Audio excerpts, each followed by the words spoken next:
Recording in progress. Hare Krishna. Very good morning to everybody. So I hope the series of Janmashtami Meditations is helping you all prepare your consciousness for the upcoming Janmashtami. So I will just quickly revise in a nice way what we have learned so far in a numerical way with 4 numbers. Okay, number 1, we have learned that Krishna, the Swayam Bhagavan, appeared as the son of Yashoda Mai in Vrindavan, where Yashoda Mai has given birth to twins. Then we've also learned about to approach Lord Krishna and through the process of bhakti, which is an eternal process and that which belongs to Swarupa Shakti. Yeah, it started with the concept of bhakti, bhakta, and Bhagavan as transcendental to material world. And to attain that bhakti, one needs the blessings of the Guru. And there are 2 types of gurus. One guru is one who is directly sent by the instructions of Lord Krishna. And another type is one who descends from the spiritual world out of compassion for the living entities. So only by taking shelter of this guru and submitting oneself, a living entity can come out of the clutches of Maya and enter into the transcendental realm of Bhakti Yoga. So this is 2. Then 3, we've learned that the 3 truths, yeah, the Sambandha Jnana, the Abhidheya Jnana, and the Prayojana Jnana. Yeah, these are the 3 eternal truths, which is Krishna, service to Krishna, and Krishna Prema. We discussed about this also. And 4, we discussed about the 4 rasas. Chaitanya Mahaprabhu has descended to this, in this age of Kali, to specially give Krishna Bhakti in these 4 rasas of Dasya, Sakhya, Vatsalya, and Madhurya, in these 4 rasas. And we've also discussed about this, the 4 madhuryas, like 4 types of sweetnesses, which is exclusive to the Kishora Rupa Krishna. Yeah. So what are these 4 types of sweetnesses? The Venu Madhuri, the sweetness of his flute; the Rupa Madhuri, the sweetness of his beauty; yeah, the Rati Madhuri, or the sweetness of his exchanges with devotees; and his Leela Madhuri, his beautiful pastimes. So today, we're going to discuss some very interesting concept about how Krishna's pastimes are not some kind of grandmother's stories which are heard to lull us to sleep. Krishna's pastimes have deep tattva, which are meant to awaken us from our sleep, or the actual sleep. The soul has gone into a state of sleep, and it is oblivious of its real nature. That is why there's this beautiful bhajan called Jeev Jago, Gaurachandra Bole. Yeah. Gaurachandra has come to perform the Sankirtan Yajna. Why? To awaken the sleeping soul. Yeah. So this is the purpose, the glory of Krishna Katha. So one who understands this, yeah, is liberated. Krishna Katha has such potency. It can liberate one. And not just liberate, but also reconnect one to the Supreme Lord in any of the rasas one wishes to choose to connect to the Lord. So today I'm going to discuss about the concept of tattva, what it means and why it is important. Then I'll also discuss about one very, very beautiful pastime in Vrindavan, the pastime of Subala Sakha. Yeah. Subala Sakha is one of the Priyanarma Sakhas of Lord Krishna. So we're going to discuss about a very sweet pastime. So without understanding the tattva, one cannot appreciate the leelas of Lord Krishna. If one does not understand the tattva, the leelas, the pastimes of Krishna might just be stories. As I said, the bedtime stories of grandmothers. Like we might have heard a lot of stories from our grandmothers about, some fairy tales like Snow White and the Seven Dwarfs, or Cinderella, or Hansel and Gretel. Matlab, they never happened, a king who had 7 sons, Kakamma, Pichkamma. So like this, we've heard of a lot of stories from our grandmothers. They're very nice, very sweet to hear, and, very soothing. Yeah. So there ends the, impact of these stories. Yeah, it soothes the mind. But Krishna's pastimes are not like that. When understood in reality, these pastimes can revolutionize our lives. Yeah, that is a very purpose of Srimad Bhagavatam. Tadva visargo janatag viplavo yasmin pratishlokam abhadravadyapi. Yeah. Tadva visargo janataga viplavo. Viplava means revolution. Srimad Bhagavatam is meant to bring revolution in the heart of all the living entities, to reinstate one to one's original nature. So that is a very purpose why the Lord descends, to perform his pastimes. If not, the living entity is eternally stuck in the imitation relationships, thinking them to be the truth and then chasing after them, trying their best to make them work, and then being frustrated that they don't, and becoming miserable when they fail. Yeah, this is a Trishna of every living entity, to make relationships work somehow in all the 4 rasas of friendship, the rasa of friendship, the rasa of parental love, and the rasa of conjugal relationships. The living entity is karshati, working hard to make relationships work. Yeah. So, but then Krishna comes specifically to perform his pastime, so that the living entity is given the chance to shift their spirit, their sphere of absorption from Maya to reality.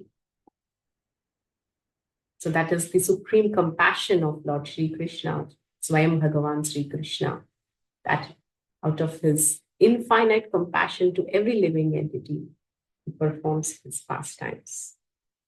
His loving exchanges with his various devotees, exchanges with the different Rajvasis in different mellows of love, like how he relates with Nanda Baba and Yashoda Mai, how he relates with his friends, the Gopas, like Sridhama, Subala, Sudama, Ujjvala. Krishna has so many friends. And there are some Brajvasis who are related to him in Dasya Bhav. Then there are gopis who are related to him in Madhurya Rasa. So Krishna performs all these pastimes and gives us an opportunity to appreciate them. And how do we appreciate them? By understanding their tattva. There are 3 things one needs to understand. One is tattva, second is tathya, and third is leela tatparya. Yeah, tattva, tathya, and leela tatparya. So only by understanding these 3, one can appreciate the layers of the hidden meaning between, in every pastime of the Lord. So tattva is, as Krishna tells in Bhagavad Gita, Janma karma cha me divyam, his karmas are and I mean, his appearance and his pastimes are divyam, they're transcendental. They're not ordinary. Yeah. Evam yo veti tattvataha. So who understands them in reality? Yeah. For such a person, tyaktva deham punarjanma naitimami. That is, for such a person, when one leaves the body, there is no rebirth. See, as being Indians, everybody is familiar about Krishna. Yeah, you go and ask anyone, everybody knows about Krishna. Yeah, who's Krishna? Yes, that little boy, who steals butter. Yeah, who spoke Bhagavad Gita to Arjuna. Any Indian, I'm sure, will know about these truths. But simply by merely knowing this, does somebody go back to Godhead? Impossible. So this is where understanding the message in its depth is very important. Yeah. So Gita also says that natu mam abhijananti tatvenatas chavantite. Yeah, natu mam abhijananti tatvenatas chavantite. That means if you do not understand the reality of my existence in tattva, chavantite, such people fall down. So if you take anything about, Krishna or anything about Krishna, like Lord Krishna's holy name or his his name, form, pastimes, or his gunas, if you consider them to be ordinary, then such a person falls down. Yeah. At the same time, tato mam tatvato jnatva vishate tadanantaram. Yeah. Bhaktya mam abhijananti yavam yaschasmi tatvata. Yeah. So that is when one understands the tattva, yeah, vishate tad anantaram, one is promoted to the kingdom of God. So this tattva is very, very, very important, very crucial. So unless one understands this tattva, one will not be able to appreciate the next level, which is the leela. Yeah. So you might hear multiple leelas, different pastimes of Lord Krishna, killing of so many demons and, but if we do not understand the tattva in reality, the tattva of Krishna, we will not be able to appreciate these pastimes. So each and every living entity is actually related to Lord Krishna in one of the rasas, one of the 5 primary rasas. So what is one's eternal relationship with Krishna is revealed to the living entity at the stage of bhava bhakti. And that too when one performs what is called offenseless chanting. Shuddhanama. Yes, that's when a person, a living entity, realizes one's individual relationship with Krishna, in which rasa one is related to. So before that, it's all, the kind of modes of material nature. We might be simply assuming something, but one's true relationship, Krishna, is revealed in the stage of bhava bhakti. Like, bhakti has 9 stages, and bhava is the 8th stage, the penultimate stage of pure love of God. After bhava, there is prema. So in that bhava stage, when one performs offenseless chanting, that is when a living entity is given the revelation of one's eternal relationship with Krishna in the spiritual world. So this is the process of bhakti. It is not merely sentiment, it is scientific. And it's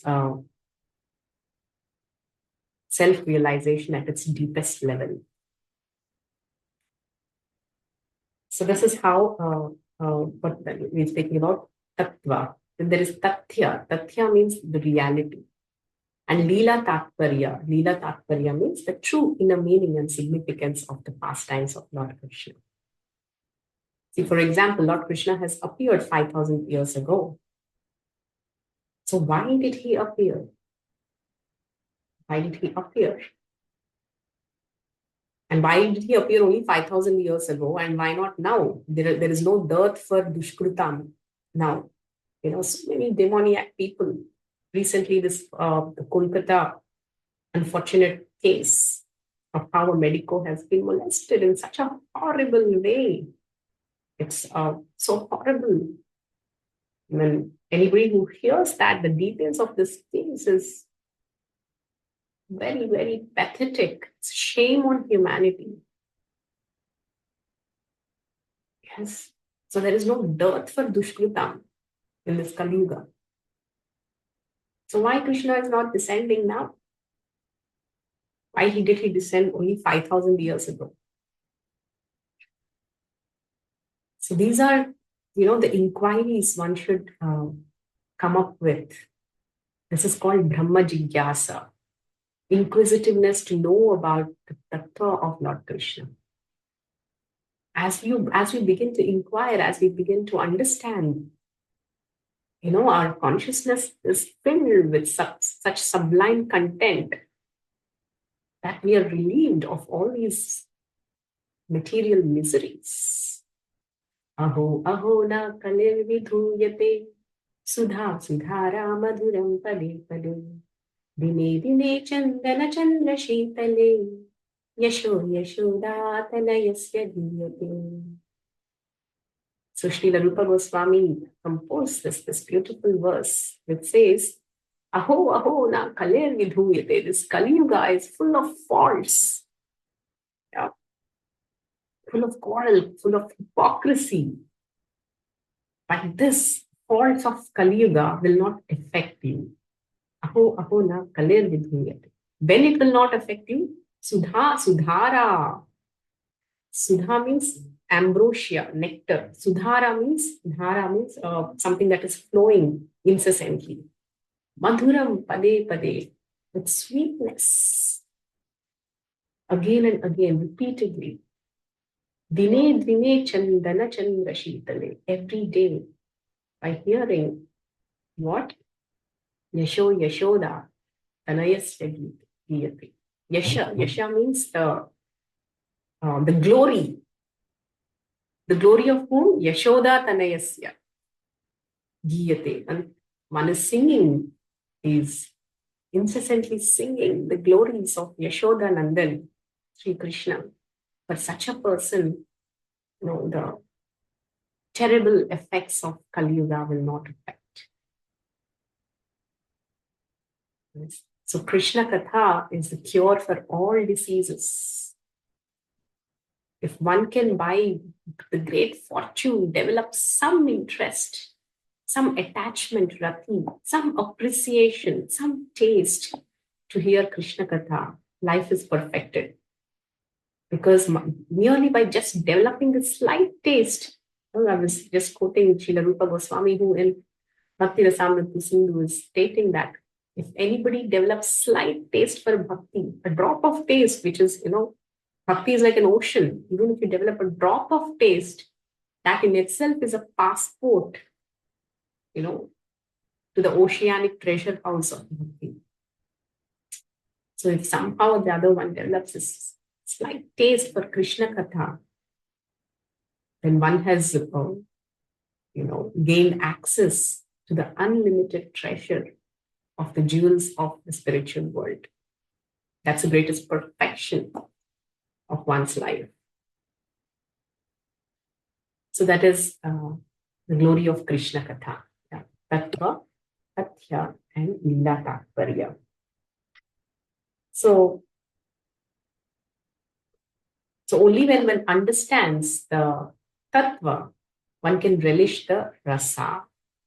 If not, the stories might just sound repetitive. Yeah. For example, if you hear the story of Putana, Krishna killing Putana, how much can we relish that? Because we might have heard about this so many times and we know it. In fact, we even spoke about it. But what it means to relish. So there's this pastime in Chaitanya Charitamrita.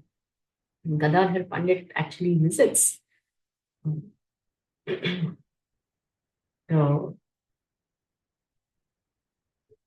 house, the house of his would-be spiritual master. Yeah, what's the name? Somebody remembers? Jagadanand Pandit. Yeah. So initially,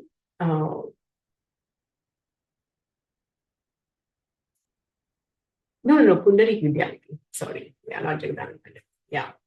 So he's actually, Gadadhar Pandit is originally Srimati Radharani, and Pundarik Vidyanidhi is Vrishabhanu Maharaj in their original uh, tattva.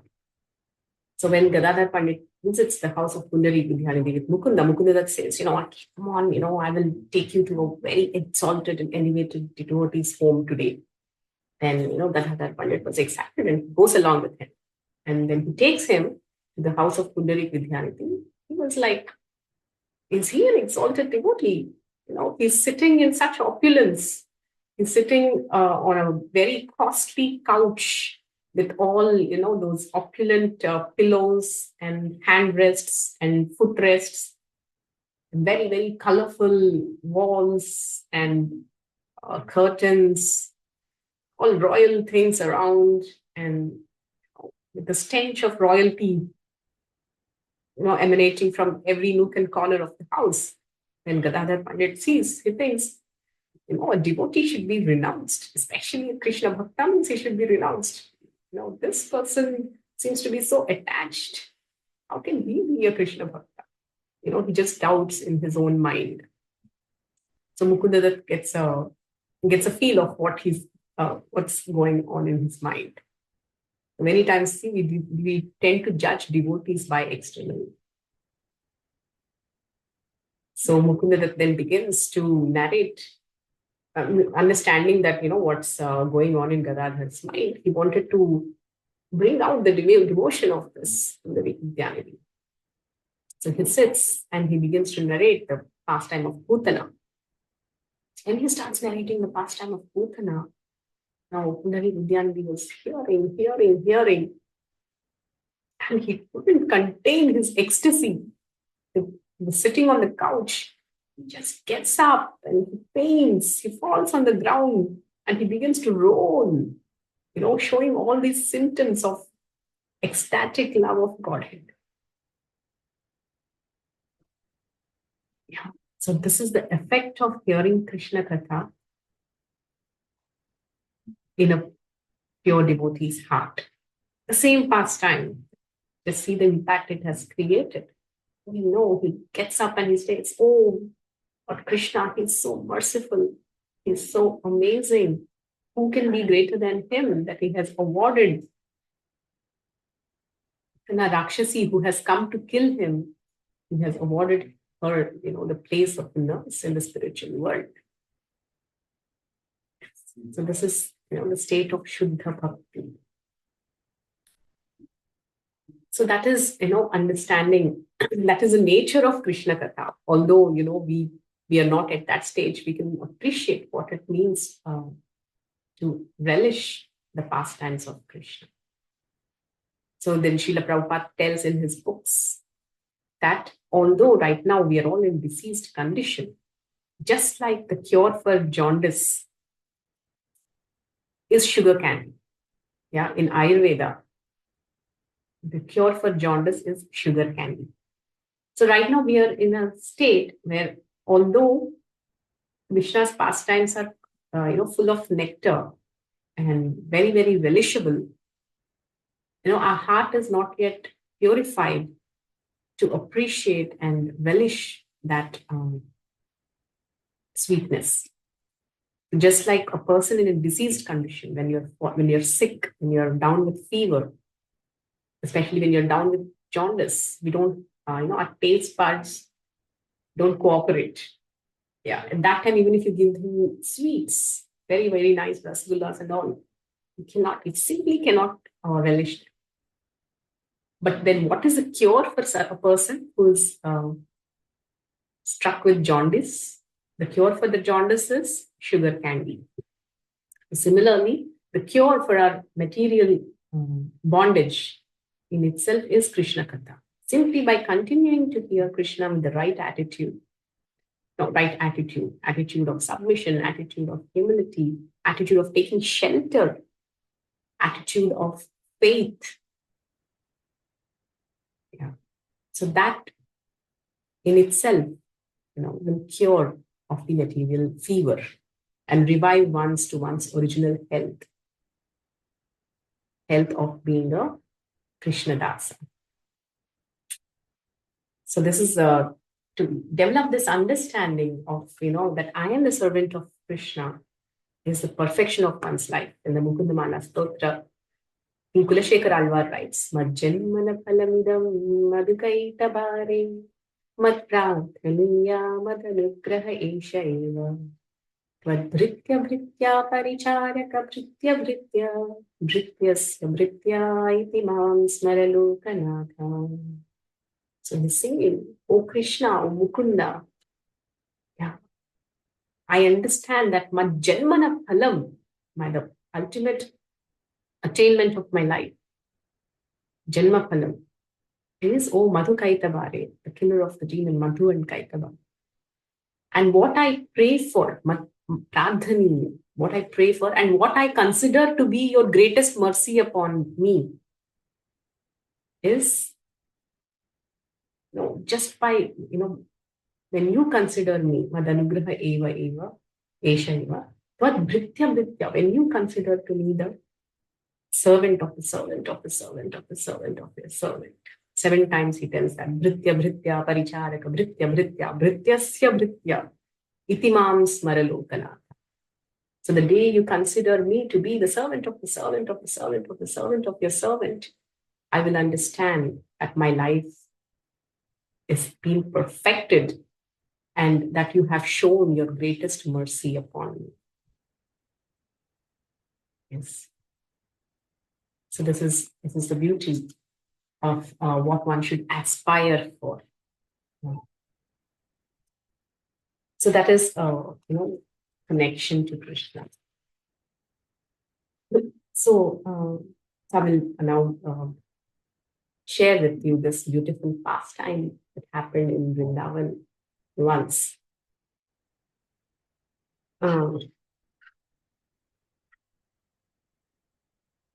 So like Krishna, I'll just share 2 pastimes. So one pastime is to say that, what is Krishna's mood in Vrindavan? Yeah, like how he relates with all the Brajavasis. So once, Krishna's friends came to Nanda Baba's house and asked, to play with Krishna. And asked, Nanda Baba, where is Krishna? Sometimes boys come and ask, like, I want to play with your child. Where is so and so? So all these Gopakumaras came to Nanda Baba's house and said, Baba, listen, where is Krishna? So Nanda Maharaj said, he might have gone to the banks of Yamuna. Generally, he loves to play there. Then, one Gopakumara said, no, I am just coming from Yamuna Tira. He's not there. Is it? Oh, then he might have gone to Vamshivata. And another Gopakumara comes and says, I'm coming from Vamshivata. Krishna is not there in Vamshivata. And Nanda Baba said, maybe he might have gone to the house of Vrishabhanu Maharaj. And another devotee, another Gopa comes and says, no, I'm just coming from Vrishabhanu Maharaj's house. He's not there also. Then everybody became alert in the house. What? Krishna is not there in all these 3 places? Where is he? Where is he? Yashoda Maya also got alert. She also came and asked, where is Krishna? Where is Krishna? Then everybody started panicking. All the Gopas, Nanda Baba and Yashoda Maya, all the servants in the house, they started asking, where is Krishna? Where did he go? Where is he? Where is he? There was no mobile phone during that time. So everybody was in a state of utter panic. So at that time, from behind the door, Krishna just jumps in. Little Krishna. He said, I'm here. And he just laughs. Then all the, Nanda Baba, Yashoda Mai, all the Gopas, and they also, they have a good laugh and, they hug Krishna. So this is, Lord Krishna's mood and his pastimes in Vrindavan. So once, what happens? It was afternoon time. Yeah. And Krishna was sitting on the bank of Radha Kund. And generally during afternoon times, Krishna is to be found in Radha Kund area. So he was sitting on the bank of Radha Kund. So at that time, that day, Radharani made a special and beautiful flower garland for Krishna. And how to send it to him, now that's the next issue. So she goes to Vrinda Devi. Yeah, and she hands over the garland to Vrinda Devi and says that I have made this garland for Krishna. Please, just go and offer it to him somehow or the other. So Vrinda Devi takes that garland. And Vrinda Devi is very, very expert. I mean, she's like the ultimate manager and CEO of the entire Vrindavan.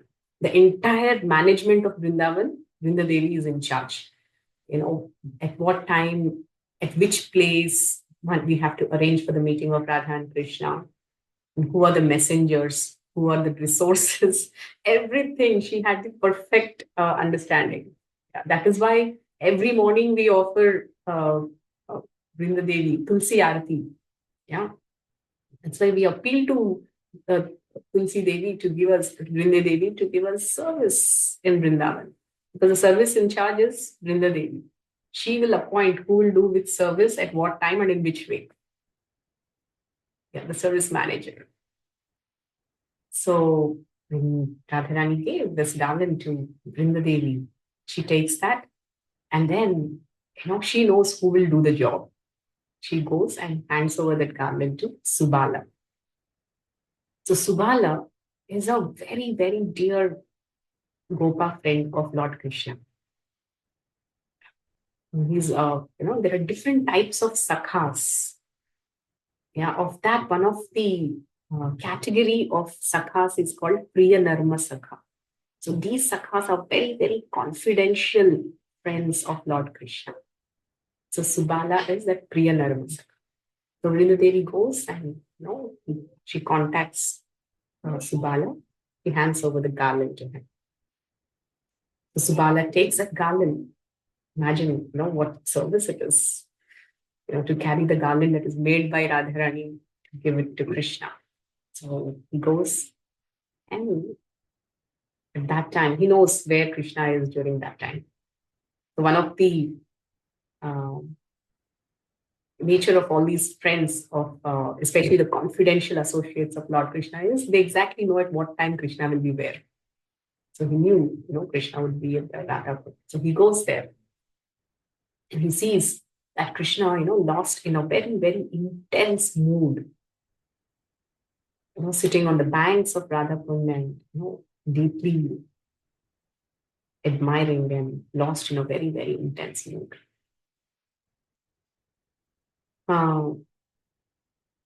Then, so Subala Sakha then gives the garland to Lord Krishna and says that, Srimati Radharani has sent this garland to you. Krishna sees that garland and really, I was just so intensely thinking of Radharani. I'm just so lost in her thoughts. And he says, Subala, my dear Subala, you're very, very dear to me. Please somehow arrange a meeting with Srimati Radharani now. If I don't meet her now, I can't survive. I'm going to jump in Yamuna river and I'm going to give up my life. So what Krishna tells Subala. Then Subala means he's a best friend of Krishna. And he knows exactly what is the heart of Krishna and what he's going through. And each of these friends is like they can do anything for Krishna. They can give their life for Krishna. So initially Subala said that, it is not possible. Radharani is right now at home and, her mother-in-law, Jatila, and her sister-in-law, Kutila, they are not going to allow her to come out and meet you. Then at that time, Krishna expresses his intensity. If you don't make me meet, I'm going to give up my life. Then Subala understands that. So something has to be done. So, Subala gets up and says, "Don't worry, my friend. I will somehow bring Radharani." And he gets going. So this is the Sakhya Rasa, that is the mellow of pure friendship. They understand the mood of Krishna, the mentality of Krishna, the desire of Krishna, and they're willing to do anything to fulfill that desire of Lord Krishna.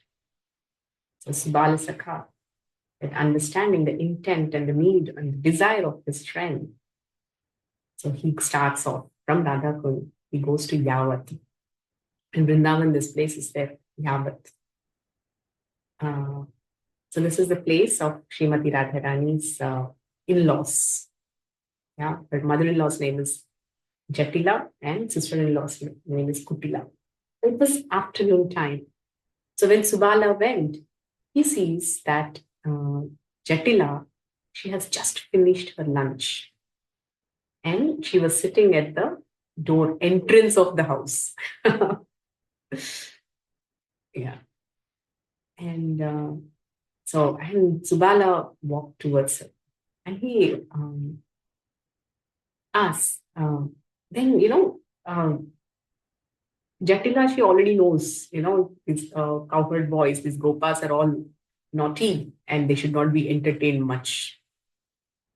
So as soon as Jatila sees Subala and she asks, "Are, what are you doing here?" She knows that they're up to something. Then what are you doing here? And Subala says, "My dear mother, I've lost my calf.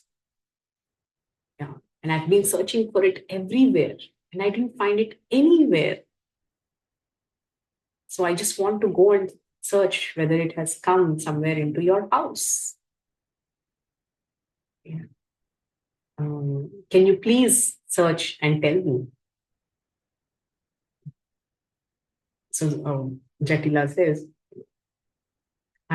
she just had her lunch, and one of the propensities, as soon as we have lunch, paid do we like to get up if somebody tells us to go get something? No, we're very much comfortably seated. In fact, we are rooted in our seats. So Jatila was in that stage. Yeah. So she just finished her lunch and she's sitting. So she said, "I will not get up. If you want, you yourself go inside and search." Then Subala, this was exactly what he was waiting for, for her to tell these words. You yourself go and search. So this is how Yogamaya creates the situation when a devotee is very intent upon serving Krishna. Subala really wanted to serve Krishna. So, she brought him exactly in that situation where his mission could be executed. So she facilitated that, and she orchestrated in a way that, Subala could get access into the inner chambers of Srimati Radharani. So Jatila said, go inside and you only search. And Subala went inside and he exactly knew where to go. So in the inner chambers, there is Srimati Radharani. And he went searching, and he straight away went to the room of Radharani. "Oh, Radhe, Krishna is waiting for you, at Radhapur. You have to come and meet him. And he's so despondent in your absence. He will not survive if you don't come." So as soon as Radharani heard this, she says, "How will I come? Right at the entrance is my mother-in-law, Jatila. How will I come?" So Subala says, "Let's do one thing." One of the speciality of Subala Sakha is that he looks exactly like Srimati Radharani. And in fact, that is the reason why he's very dear to Krishna. Yeah. So he tells Radharani, "Oh, Radharani, you wear my clothes and I will wear your clothes. And, and you can start. And you can go. And Radharani says, is it possible? How will I hide myself? They might know. Because always Jatila and Kutila always have that keen eye, that suspicious eye on you. Then Subala says, you do one thing. You take this scarf, you hold it. You hold it in a way that, it covers your upper body. Yeah. And then you go. See, this is how, devotee is given intelligence. Dadami buddhi yogam tam yenamam payantite. For a devotee who wants to serve Krishna, tesham satayuktanam bhajatam priti purvakam, who is always with preeti, with love, they're always thinking and they're chanting about Krishna. Krishna himself gives intelligence of how to approach him, how to serve him with devotion. That is buddhi yoga. So Subala got this intelligence and he immediately gave that suggestion to Radharani. So yes, we will do that. So in that way, Krishna, Subala wore the clothes of Radharani, and when Radharani wore the clothes of Subala, she held the calf in a way, the whole upper body is covered. And she walked out with the pagadi and everything. So as she was walking out, Jatila, who was at the entrance, she gives her way. Says, you got your calf? Said, yes. Go now. Then Radharani walks out of the house and he goes straight to Radhakund to meet Krishna, who's waiting for her. And now inside the house is Subala, who is now wearing the sari of Radharani and he's stuck. How would he go outside now? So, and it was like a little later in the afternoon. So, one of the daily ritual of all the Vrajastriyas, that is all the ladies of Vrindavan, is every afternoon they go to a place called Surya Kund to offer their daily rituals. So in some time, so all the ladies of Vrindavan, they keep going. So, Jatila calls, Bahu, are you ready? Go with all these women, go to Surya Kund and offer your rituals. So then Subala, in the voice of Radharani, okay, Satsuma, I'm going. So in that way, Subala comes out, who's actually dressed as Srimati Radharani. And he joins all the other ladies of Vrindavan and he goes towards Surya Kund. So that is how he makes his way outside the house of Radharani in Yavat. So this is, and then, when the moment Krishna sees Radharani holding the calf, and then he sees Subala also dressed as Radharani, he becomes so very pleased with the service of Subala. Yeah. So, that is the celebration of the heart of any devotee when Krishna is pleased. That's the ultimate celebration. So this is how, this beautiful pastime took place in Vrindavan, which is an exposition of the beautiful rasas that are manifest in Vrindavan eternally. So that is, so as I said, the bhakti is of two types. Bhakti Rasamrita Sindhu explains. One is Vaidhi Bhakti and the other is Raganuga Bhakti.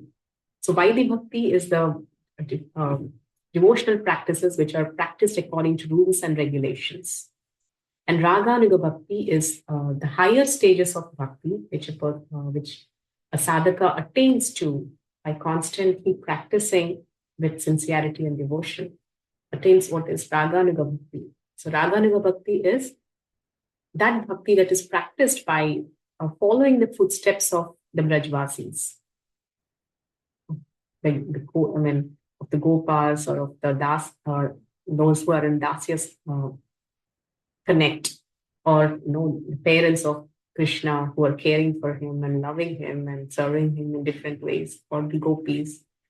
One follows the footsteps of Brajvasis and attains the perfection that is called Raganuga. So, a devotee progresses through various stages until one finally comes to the stage of Shuddha Bhakti or Prema Bhakti. And that is the fulfillment of one's existence. I will end here. I don't know if I've crossed the time. So any questions? So in today's discussion, we have discussed about three things, that is Tattva, Tathya, and Leela Tatparya. And we have seen some couple of beautiful and sweet pastimes of Braj. Any questions, discussions?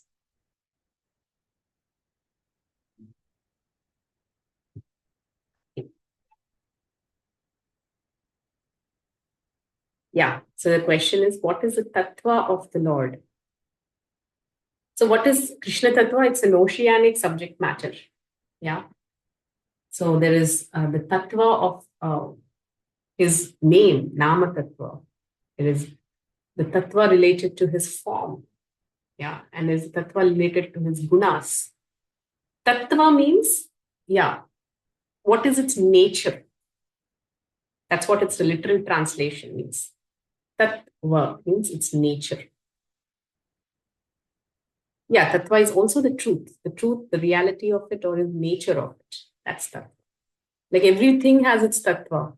Like the Tattva of Bhu Tattva, there is Guru Tattva, there is Krishna Tattva, there is Narayana Tattva. The Tattva means like Shakti Tattva. Yeah. So Tattva means what is there? The nature, the reality, the truth. So the understanding of that is very, very important. It's not some kind of an ambiguous interpretation. It's knowing its truth by hearing from bona fide authorities and realizing their truth through the process of service.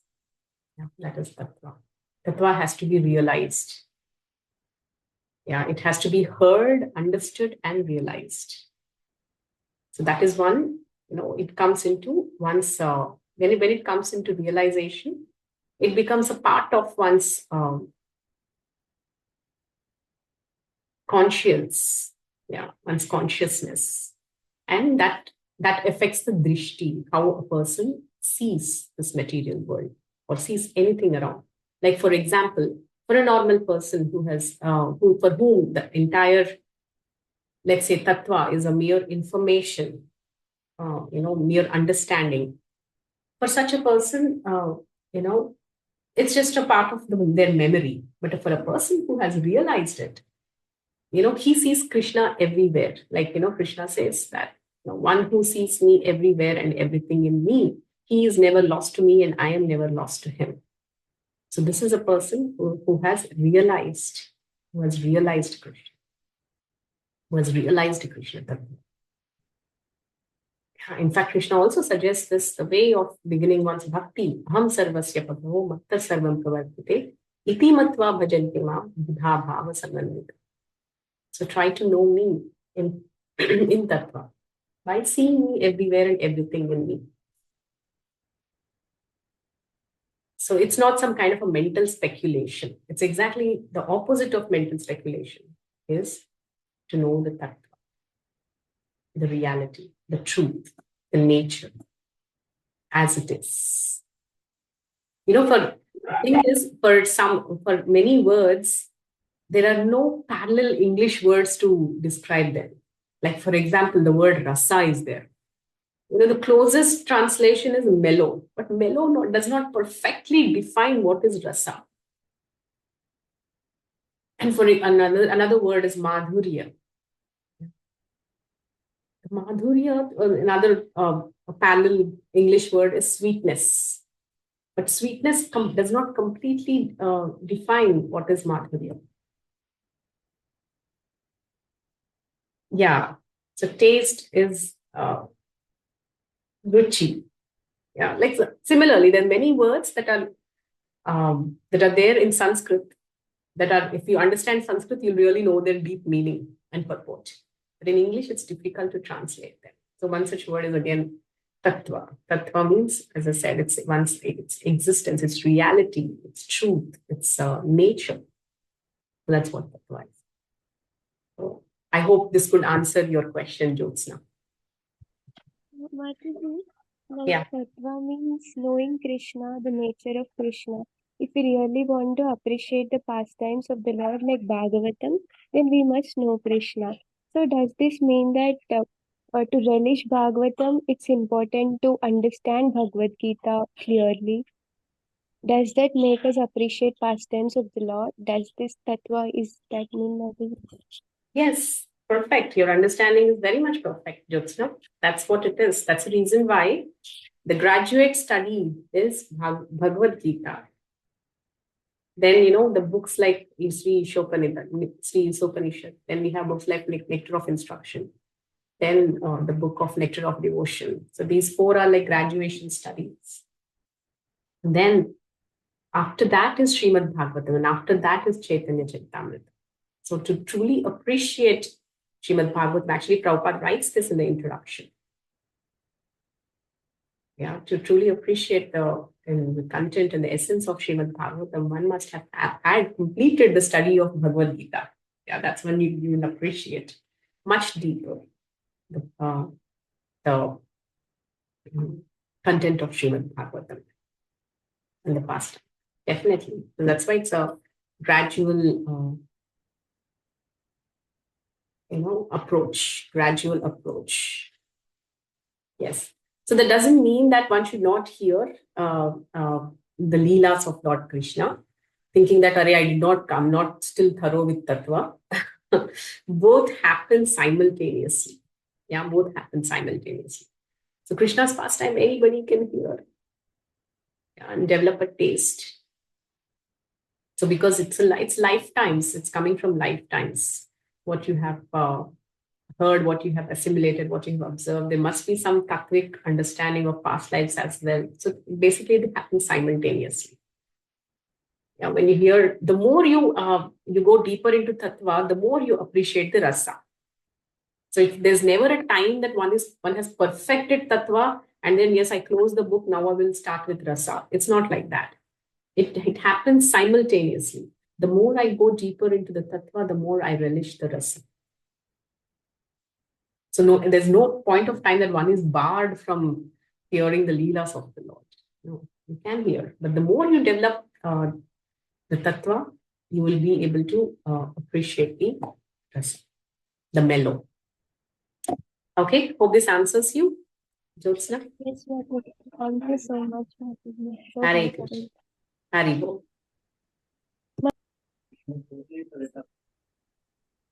Yes. Like, as you spoken regarding the Kolkata incident that has happened recently, there are so many incidents happening, adharmic things happening in this Kali Yuga. Now, we are feeling like, okay, we don't want any more suffering than this.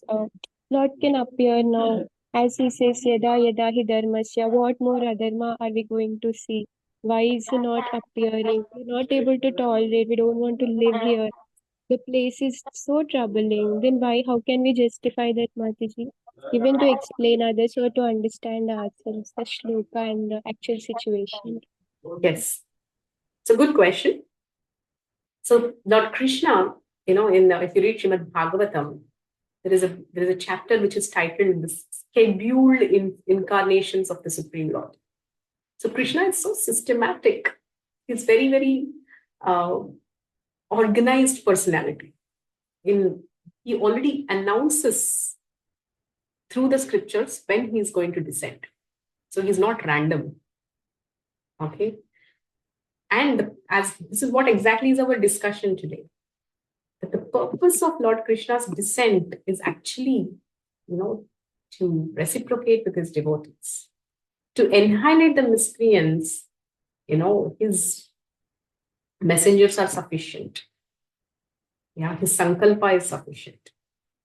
And as per your question, and behind your question is a deep agony, yeah, as to what is happening to this world. Yeah, and especially with these kind of a very terrible incidents happening, it cannot get worse than this. Yes, really hearing the Kolkata case, it's so gruesome that anybody can think that it cannot get worse than this. Then where is God? If he's there, if he's in control, you say God is the supreme controller. When he's in control? Why? How could he allow such a thing to happen? These are exactly the situations where, the atheistic ideas try to come up, tend to pop up. So, Krishna, although he has done the creation, he does not interfere with the workings of the material nature. This is very clearly stated in the Gita.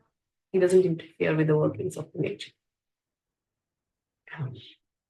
So actually, such incidents are a wake-up call to the humanity. Like, just like in a house, where there are some siblings, and something's happening with other sibling. The remaining brothers and sisters, they come together and they help out. They take responsibility for what is happening. If the sibling is going in the wrong direction or anything, they take responsibility and they try to bring him back. So similarly, as humans, as humanity, when we see that, such gross things are happening, it's a time for us to think, where is humanity going? And what can I do as my part? Yeah. To ensure such things cannot happen. Yeah. The root cause of all these problems is lack of spiritual knowledge. Can you see, if a person can understand that, yes, every living being is sacred, every living entity is a spiritual spark, a part and parcel of the Supreme Lord. Yeah. And they're all divine in nature.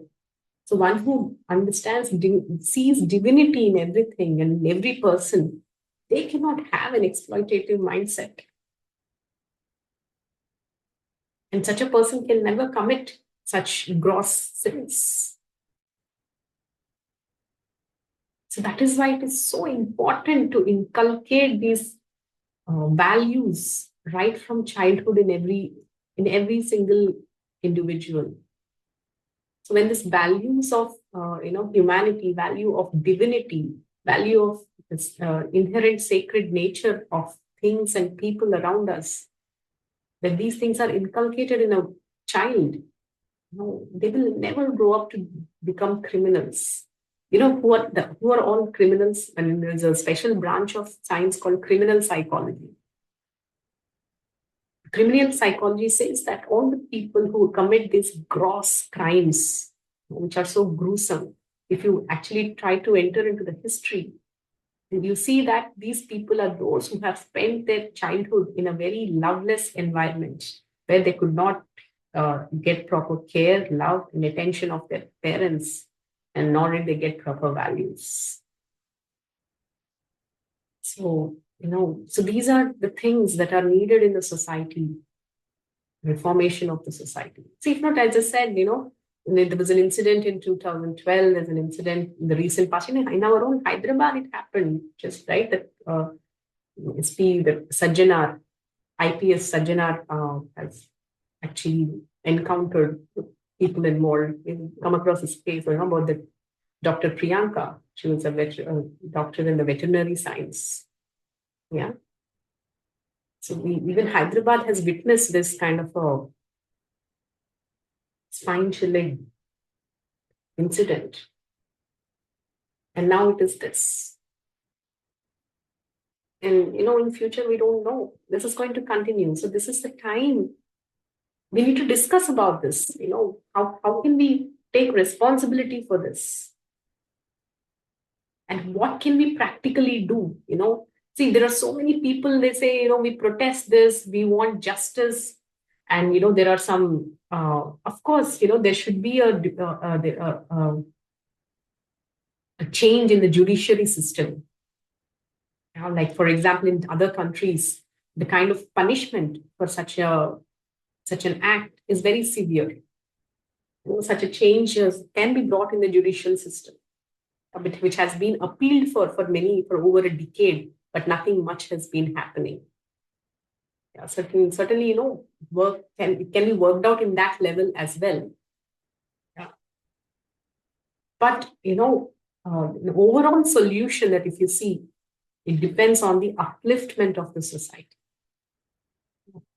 giving values to the children, giving hope for them and spiritualizing the society.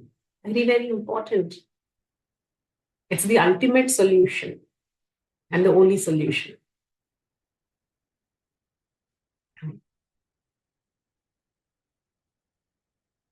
Yeah, exactly. I mean, so there's so much happening. We cannot begin to understand what's all happening at different levels in the terms of corruption and exploitation and whatnot. Yes, we are far from anything called Ramaraja. So many demons taking up the position of the rulers and leaders. So what's the hope? If you want to really think about hope, the hope lies in educating. The hope lies in doing something for the next generation. Anybody who actually studies the entire, the problems prevalent in today's society, they will come to the natural solution to focus on the next generation. And how do we focus? By raising them into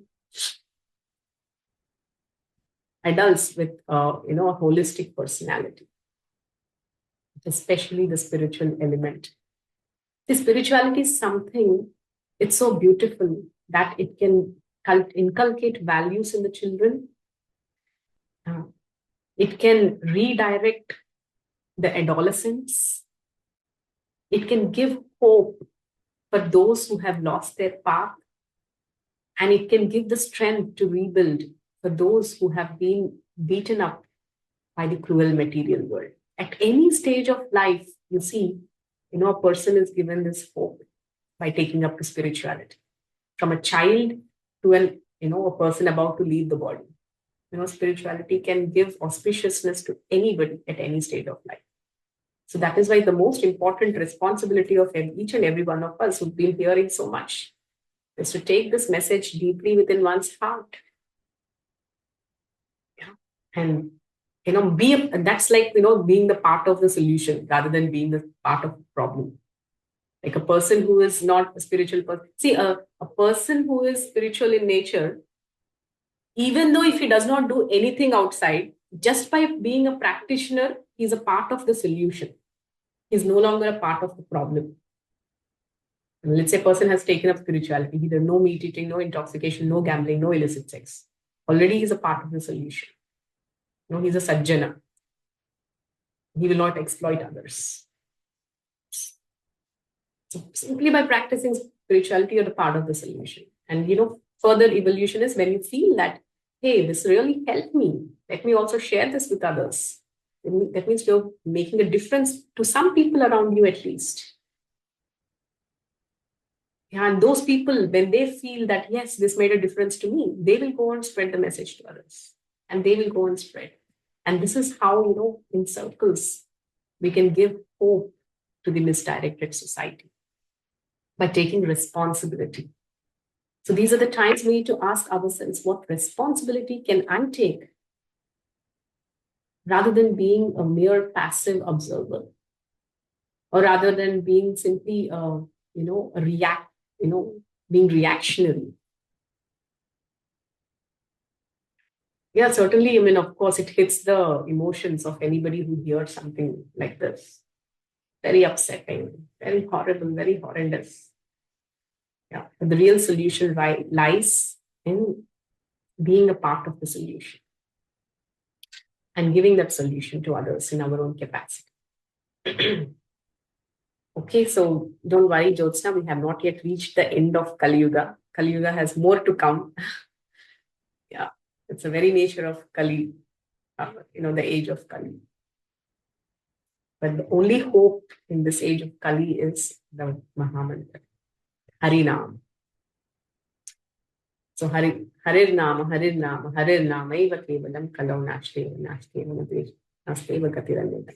So make this holy name your life and give this holy name to others. It's the only way to bring auspiciousness. And of course, at a practical level, we also deal with things like, for example, trying to bring about this upgradation of the laws, etc. We do deal with it, but the ultimate solution is in spirituality. Hope this answers your question. Thank you all very much. We will meet again tomorrow.